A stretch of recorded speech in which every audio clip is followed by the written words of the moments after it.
habari yako? Good morning, Your Excellency. Good morning, General. How are you? Very good. Good morning, Your Excellency. Good morning, my friend. How are you? Very good. Bwana hukumu. Wewe ndio mkubwa hapa? Okay, very good. Yes.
Good morning, Your Excellency, sir. Good morning, my friend. How are you? Welcome to Kenya Ordnance Factories Corporation tree planting session. Yes. Your Excellency, sir, for this session, we're going to plant an exotic type of tree, scientifically known as Fraxinus ornus, but commonly known as flowering ash.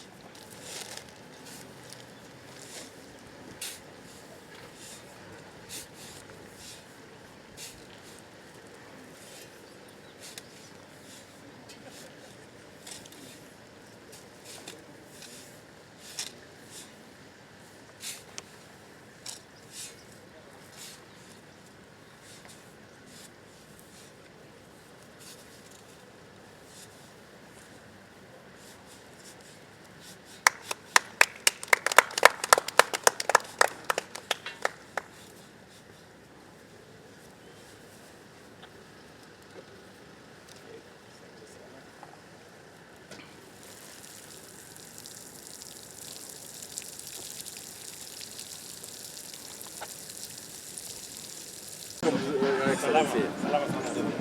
How are you? Fine.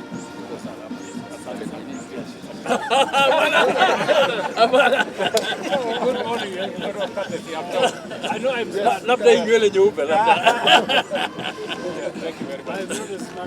Yes. You remember one time we went to somewhere in the coast. That time you were in uniform and I was in civilian. Exactly. Now we are changed. Thank you, sir. Thank you very much. Thank you. Thank you. Very good. Excellency, you are very smart. Thank you, General. General, how are you? Fine, sir. Very good. Thank you. General, General, Excellency, very smart. General, how are you? I'm fine. Very good. Was this your last station? No, No. sir. No. At the earlier stage. At the earlier stages. General Labari, very good. Hello, my dear. How are you? Fine, thank you, sir. How are you, Masiku? Sorry, sir, not fine. Very good, very good. You look very smart. Thank you, sir. Hello. Asante sana, asante sana. Asante sana. Habari zenu? Asante sana. Asante sana.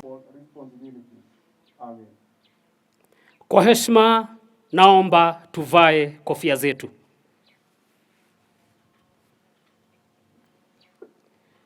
Vinavyofuata sasa ni last post, dakika la kumbukizi na long rivale. Sasa ni wakati wa last post, maafisa na maafisa wateule watapiga saluti. Last post.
Mtukufu Rais, naomba tutulie kwa dakika moja kwa ajili ya kumbukizi ya mashujaa wetu waliopoteza maisha yao kwa ajili ya taifa hili.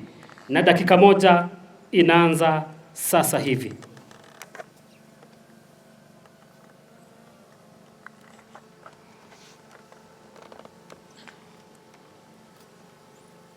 Rais, na kuomba kwa heshima na taadhima kuu usonge mbele kwa ajili ya zoezi hilo.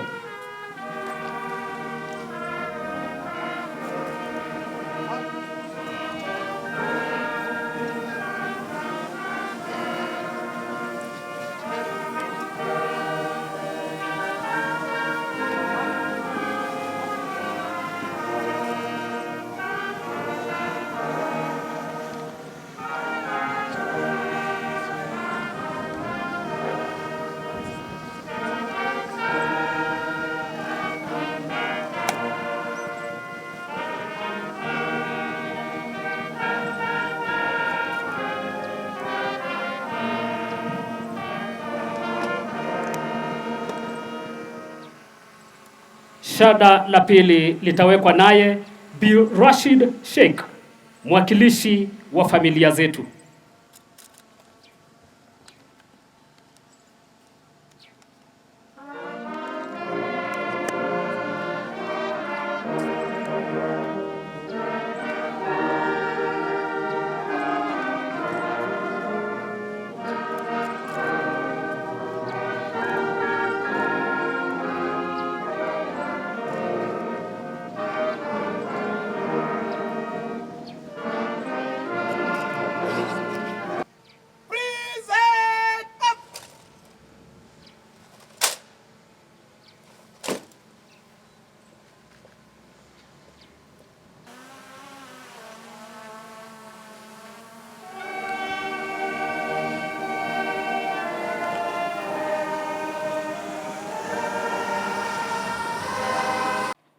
Your Excellency, it is my distinct honor and privilege to welcome you to this year's KDF Day celebration, which is going to be a special one.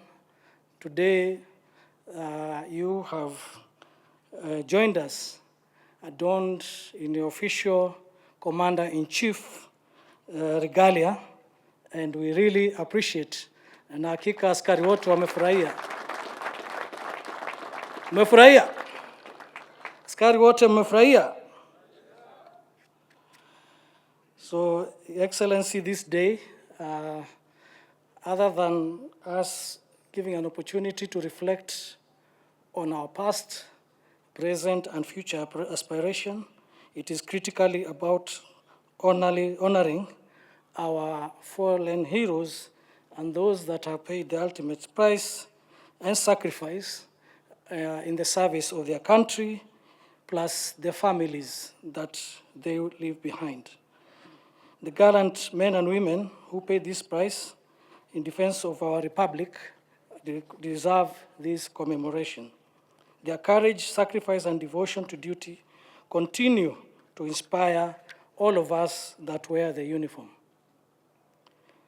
Your Excellency, no unit of KDF has made greater sacrifice than this great unit that was established by General Pandey as the first commanding officer, and those generals and officers and service members that have served in its ranks. It is why we have honored them by hosting these celebrations here at Moi Barracks. We therefore honor those gallant soldiers and their families. Your Excellency, this year's theme for this occasion is enhancing a soldier-centric approach towards mission readiness for national security and development. And it reminds us that our greatest strength lies in the well-being and readiness of each and every soldier. A mission-ready force begins with a motivated, empowered, and well-supported service personnel, both physically, mentally, professionally, and socially.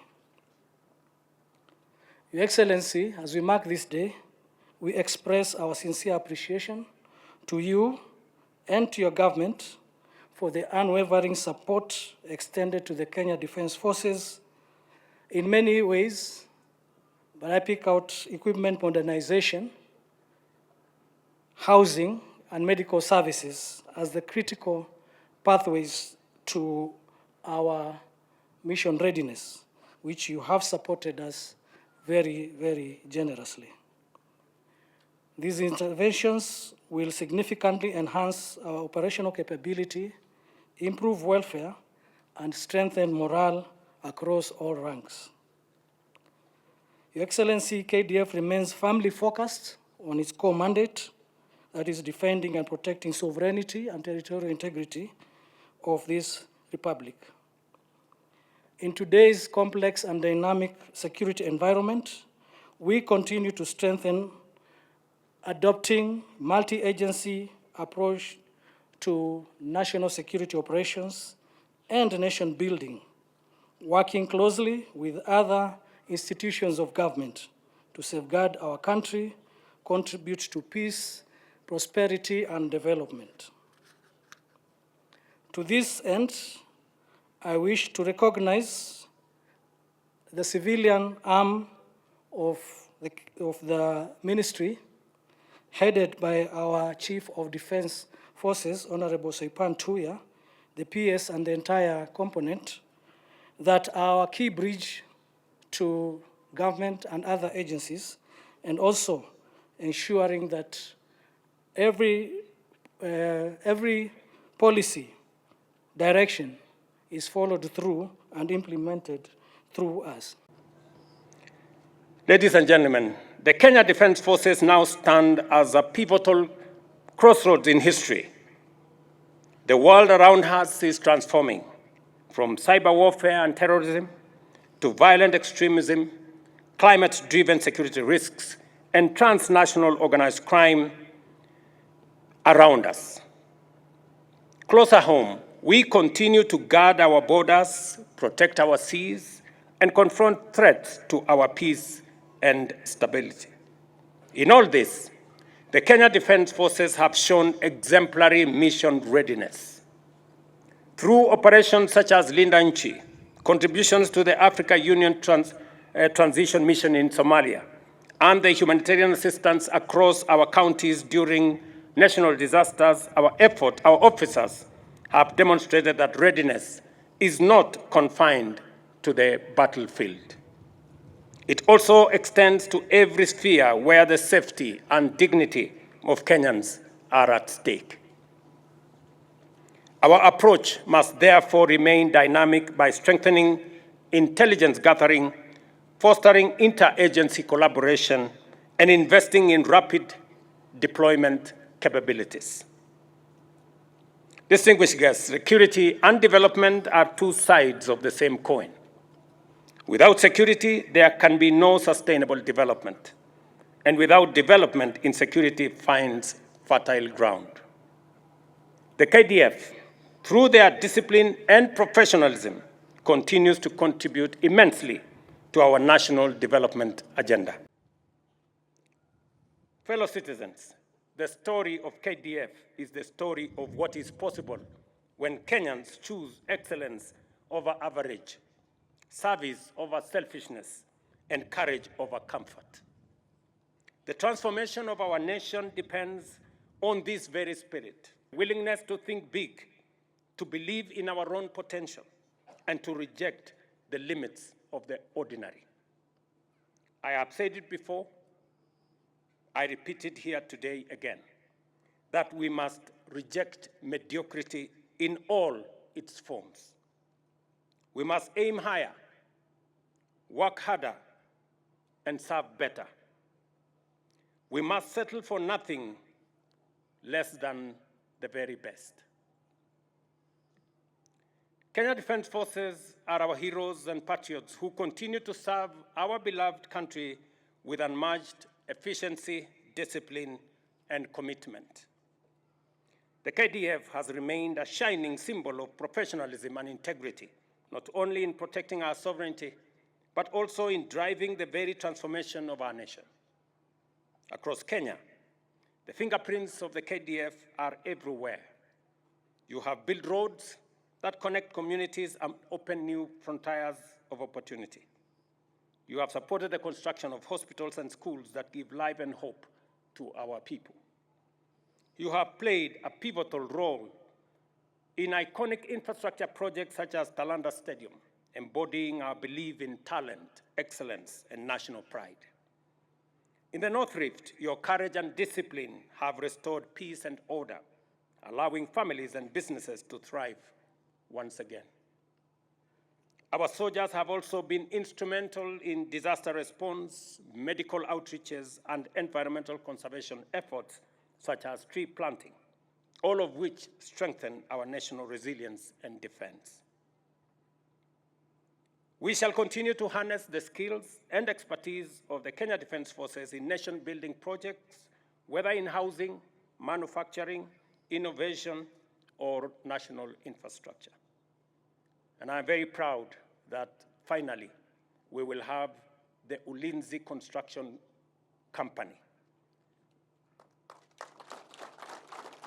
that will have all the capabilities for us to have KDF undertake construction of roads, bridges, houses, especially in difficult areas of our nation. Ladies and gentlemen, mission readiness is measured by the strength of the men and women in uniform, their physical fitness, psychological resilience, moral grounding, and social support. That is why, as a government, we have set out 4 clear priorities to strengthen the foundation of our defense forces. The first, the welfare of the soldiers and their families. We have expanded healthcare in military facilities, accelerated housing projects across services, bases, and barracks, and enhanced family support programs. When a soldier has the comfort of knowing that family is safe and supported, they serve with sharper focus, greater courage, and unshakable resolve. Second, we are investing heavily in training and professional development. We have upgraded training facilities, integrated advanced simulation technologies, and deepened professional military education. Through collaboration with allied nations, our troops now train alongside the best, mastering both conventional and modern forms of warfare. Third, we are modernizing our equipment and technology. Bravery alone does not win battles. Preparedness does. The government has fast-tracked the acquisition and modernization of defense systems, improved mobility platforms, and strengthened cyber and intelligence capabilities. The battlefield is changing rapidly, and Kenya must always remain a step ahead of emerging threats. Fourth, we are reinforcing psychological and spiritual support. Mission readiness demands inner peace and strength as much as physical endurance. We are scaling up programs to address post-traumatic stress, build resilience, and provide moral guidance, recognizing that the mind and spirit of a soldier are as vital as their skill and strength. This occasion is a moment of deep national pride, a day when we pause as a nation to honor our gallant men and women in uniform, officers whose enduring courage and steadfast devotion to duty have safeguarded our sovereignty, upheld our security, and advanced our stability and prosperity. Today's celebrations, guided by the theme Enhancing a Soldier-Centric Approach Towards Mission Readiness for National Security and Development, comes at a defining moment, capturing both the spirit of our times and the enduring call to place the soldier at the heart of our national security and development agenda. we are reminded that the true heart of our national defense lies not only in our weapons or technology, vital though they are, but in the courage, welfare, and the unwavering readiness of the Kenyan soldier. It is the soldier who stands as the living shield of our sovereignty, the steadfast pillar upon which our security progress and national destiny are built. At the core of our celebration today, ladies and gentlemen, is the recognition of the immense sacrifices made by our soldiers. Every soldier who dons the Kenyan uniform carries the hopes, safety, and dignity of millions of our citizens. They operate in punishing terrains, enduring long separations from their families, and face danger with extraordinary courage. We cannot forget our brave heroes and heroines who have paid the ultimate price in the line of duty, defending our borders, securing our communities from the threat of terrorism, and serving in peace support operations beyond our borders. Their memory is forever etched in the conscience of our republic. We owe an unending debt of gratitude to them and to their families, whose sacrifice continues to inspire our nation's resolve. As Commander-in-Chief, I solemnly reaffirm the government's resolute commitment to honoring their service through devoted care and support for their dependents. As I donned this Commander-in-Chief uniform today, it reminded me of my early years as a student, as a pupil, actually, in Kamagut Primary School just next door. In 1979, when this base was set up, I was a standard 6 pupil. Today, with a lot of pride, I saw the choir from St. Mark, my village mates, sing here. And they were singing about the Commander-in-Chief. I don't know whether they knew who that was. And with, again, a lot of pride to see the development that has gone on in this institution and the great strides that have been made by not just the 9th Battalion, but the Kenya Defense Forces. Congratulations on all the positive steps that you are making to secure our nation.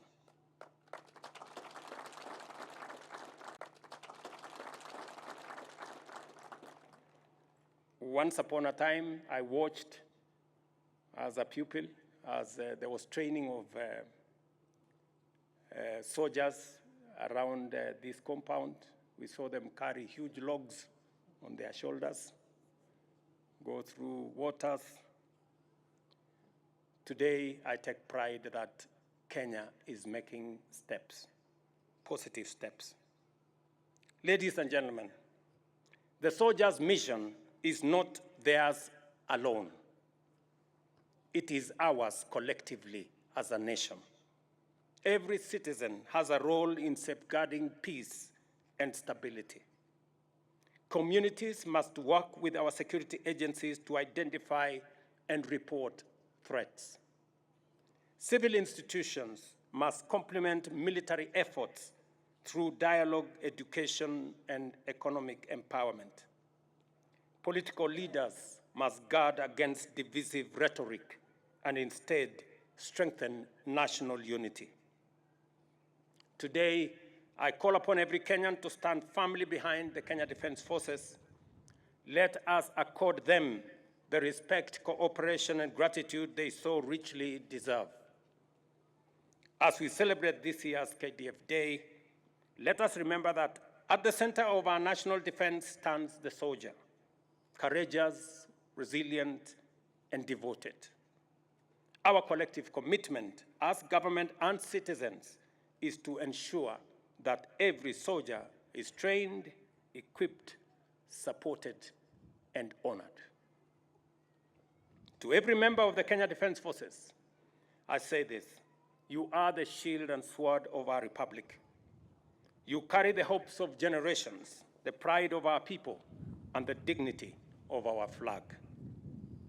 To the families, and this morning I was reminded that soldiers enlist, families serve.